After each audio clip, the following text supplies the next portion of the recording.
Hello students, welcome back. In our previous video, we saw socialism in Russia.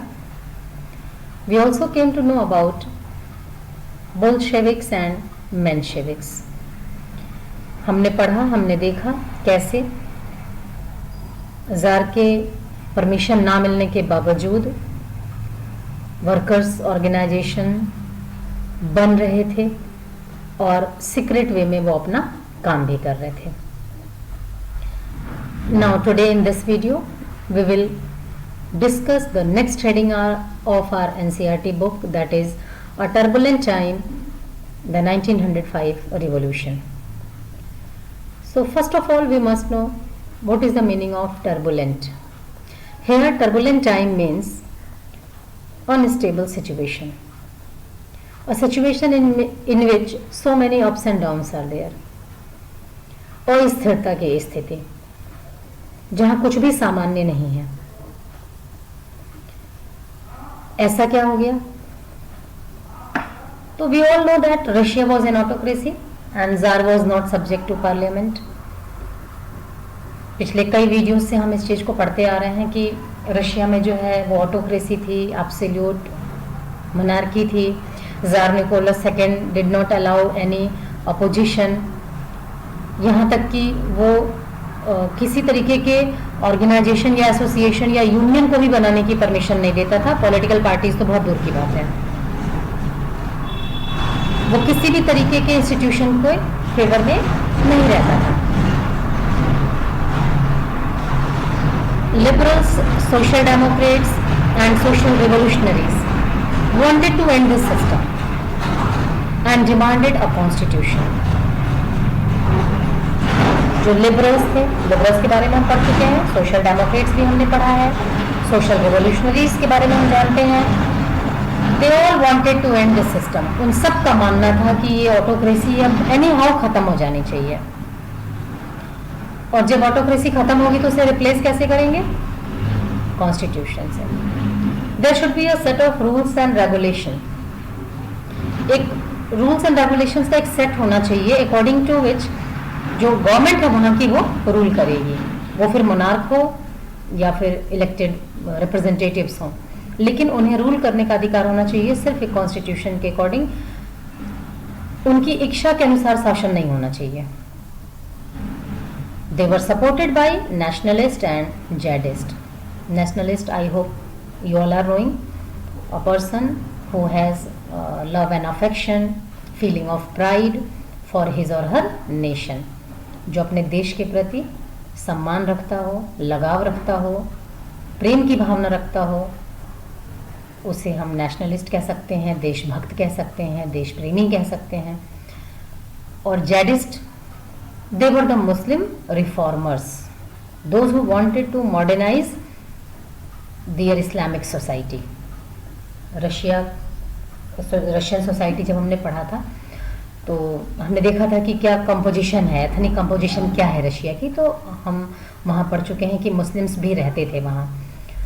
तो ये Muslims जो हैं ये भी रिफॉर्म्स चाहते थे. जो रिफॉर्म्स चाहते थे, जो रिफॉर्मर्स थे, उन्हें जेडिस्ट कहते हैं. तो अगर हम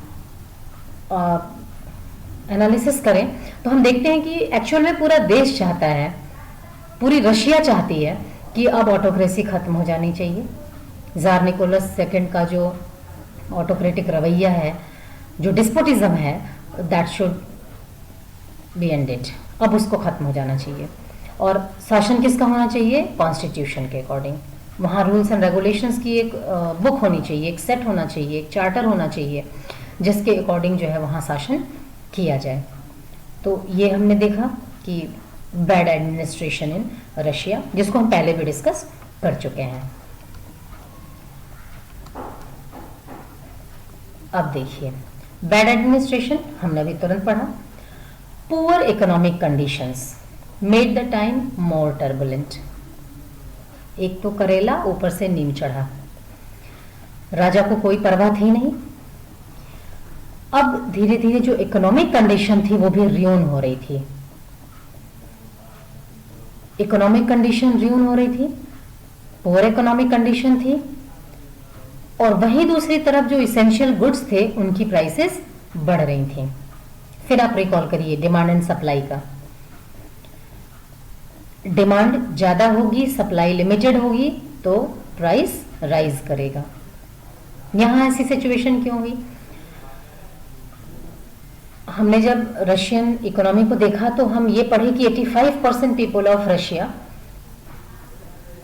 वर earning their livelihood from agriculture. 85% people जो थे वो एग्रीकल्चर में एंगेज थे। पुअर वेदर कंडीशन हो गया, फसलों को नुकसान हो गया, अच्छी फसल नहीं हो पाई, अच्छी हार्वेस्ट नहीं हो पाई, रिजल्ट सप्लाई लिमिटेड, डिमांड उतनी ही, supply limited, result price rise. दूसरी बात कि this was the time period when Russo Japanese war was going on.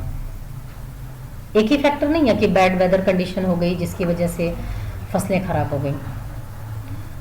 Russia और जापान का वॉर भी चल रहा था उन दिनों, वो भी एक बहुत बड़ा फैक्टर था पुअर इकोनॉमिक कंडीशन के लिए, चीजों की महंगाई के लिए।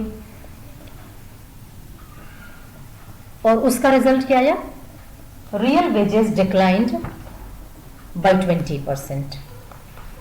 अब ये रियल वेजेस क्या है इसको समझ लेते हैं। चीजों के दाम बढ़ रहे हैं, लेकिन जो हमारी इनकम है वो स्टेबल है, उसमें कोई इंक्रीजमेंट नहीं हो रही है, कोई इंक्रीमेंट उसमें नहीं हो रहा है। तो हमारी जो परचेजिंग पावर है वो कम होती जाएगी। इसको एक एग्जांपल से समझने की कोशिश करते हैं। सपोज कोई एक पर्सन है जिसकी 2017 में जो सैलरी थी वो 20,000 थी। 2020 में कोई एक व्यक्ति है जिसकी सैलरी 20,000 थी और आज भी उसकी सैलरी 20,000 है। तो जो 2020 में उसकी सैलरी 20,000 थी, तो चूंकि 2017 में जो उसकी सैलरी 20,000 थी, लेकिन 2017 में उसकी जो सैलरी थी उसके हिसाब से उसकी परचेजिंग पावर अच्छी थी। क्यों? क्योंकि 2017 में चीजों के दाम कम थे 2020 के कंपैरिजन में। अगर वो 100 रुपए लेकर मार्केट जाता था तो उस 100 रुपए में वो 5 किलो आलू ले लेता था, क्योंकि आलू 20 रुपए किलो ही था। लेकिन आज वही व्यक्ति जब 100 रुपए लेकर के जाता है तो वो 2.5 किलो या 3 किलो ही आलू खरीद पाता है, पैसा वो उतना ही खर्च कर रहा है, लेकिन जो उसकी परचेजिंग पावर है वो रिड्यूस हो गई है। क्यों? क्योंकि 2017 में जो चीजों के दाम थे, जो पोटैटो का रेट था वो कम था एज कंपेयर टू 2020। तो वेजेस उतने ही हैं, 20,000 उस समय थे, 20,000 अभी भी हैं, लेकिन पहले वो 100 रुपए में ज्यादा की शॉपिंग कर पाता था, आज वो 100 रुपए में कम की शॉपिंग कर पा रहा है। तो ये है decline in real wages. Real wages में डिक्लाइन आने का मतलब परचेजिंग पावर का रिड्यूस होना। हम पैसा उतना ही खर्च करेंगे, लेकिन जो क्वांटिटी हम खरीदेंगे वो कम मिलेगी हमें। This was the situation in Russia. अब नेक्स्ट पॉइंट देखिए, workers membership in workers association rose. Worker association किसकी बातें किया करते थे? For the betterment of workers. तो ये तो नेचुरल फिनोमेना है ना कि if someone is talking about our welfare, our benefit, our betterment, तो we will have soft corner for that person और दैट एसोसिएशन और दैट इंस्टीट्यूशन। अगर कोई हमारे हित की बात करता है तो हमें वो बात बहुत जल्दी समझ में आती है और हम उसके बारे में अच्छा सोचते हैं, हम उसके प्रति अपने मन में सॉफ्ट कॉर्नर रखते हैं। Same thing happened with the workers. जब इतनी सारी परेशानियों ने घेर रखा था वर्कर्स को, तो वर्कर्स ने क्या सोचा कि जो वर्कर्स एसोसिएशन है ना, यही हमें प्रॉब्लम से फ्री करेंगे, यही हमारी प्रॉब्लम को सॉल्व करने में हेल्प करेंगे। और इसलिए उन्होंने क्या किया, मेंबरशिप लेनी शुरू कर दी। ज्यादा से ज्यादा वर्कर्स जो थे वो वर्कर एसोसिएशन में को ज्वाइन करने लग गए। अब इसका क्या रिजल्ट हुआ? इसका रिजल्ट ये हुआ कि वर्कर एसोसिएशंस का मैन पावर बढ़ा, वहां रिसोर्सेज बढ़े, और जब वर्कर्स की संख्या बढ़ी तो we all know that there is strength in unity. हम जब यूनाइटेड होते हैं तो हम कंसोलिडेट पोजीशन में होते हैं।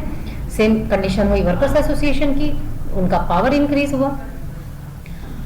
एक दिन क्या होता है कि 4 members of the assembly of Russian workers, assembly of Russian worker एक एसोसिएशन है विच वॉज फाउंड इन 1904। इनके 4 मेंबर्स जो थे they were dismissed at the Putilov iron works. Putilov iron works एक इंडस्ट्री है, वहां से इनको डिसमिस कर दिया गया, इनको निकाल दिया गया। अब आप इमेजिन करो, बैड एडमिनिस्ट्रेशन है, पुअर इकोनॉमिक कंडीशन है, रियल वेजेस डिक्लाइन कर रही है, परचेजिंग पावर कम हो रही है, और ऐसे में 4 वर्कर्स को उनके जॉब से हटा दिया गया। अब वर्कर्स ने सोचा कि नाउ एनफ इज एनफ, अब और ज्यादा नहीं, अब हमें क्या करना है, स्ट्राइक करनी ही पड़ेगी, हमें अपनी आवाज उठानी ही होगी। और रिजल्ट क्या हुआ, 10,000 workers in Saint Petersburg went on strike. वो स्ट्राइक पर गए और उनकी डिमांड्स थी, उन्होंने अपनी कुछ डिमांड्स रखी, राजा के खिलाफ उन्होंने आवाज उठाई, जार निकोलस सेकंड के खिलाफ उन्होंने आवाज उठाई। और क्यों किया उन्होंने ऐसा, इनके साथ बुरा तो इंडस्ट्रियलिस्ट कर रहे थे, ऐसा उन्होंने इसलिए किया क्योंकि ये जो रूलर था, ये जो जार था, ये इंडस्ट्रियलिस्ट को कुछ बोलता ही नहीं था। इन वर्किंग क्लास के फेवर में कभी वो कोई रूल ही नहीं पास करता था, कभी कोई उसने नियम कानून ही नहीं बनाए। ऑब्वियसली इनका गुस्सा अपने राजा के खिलाफ ही होगा, क्योंकि अगर राजा स्ट्रांग होगा, राजा अगर इम्पार्शियल होता तो इंडस्ट्रियलिस्ट इनको इतना नहीं सता पाते। और इन्होंने अपना गुस्सा दिखाया राजा के प्रति और डिमांड्स रखी। क्या थी वो demands, reduction in the working hours. पहले भी हम डिस्कस कर चुके हैं ना कि they were asked to do work for 15 hours, 16 hours and some time 18 hours. 17-17, 18 घंटे तक इनको काम करने के लिए कंपेल किया जाता था। तो इनकी पहली डिमांड थी कि आप हमारा वर्किंग आवर्स कम करो।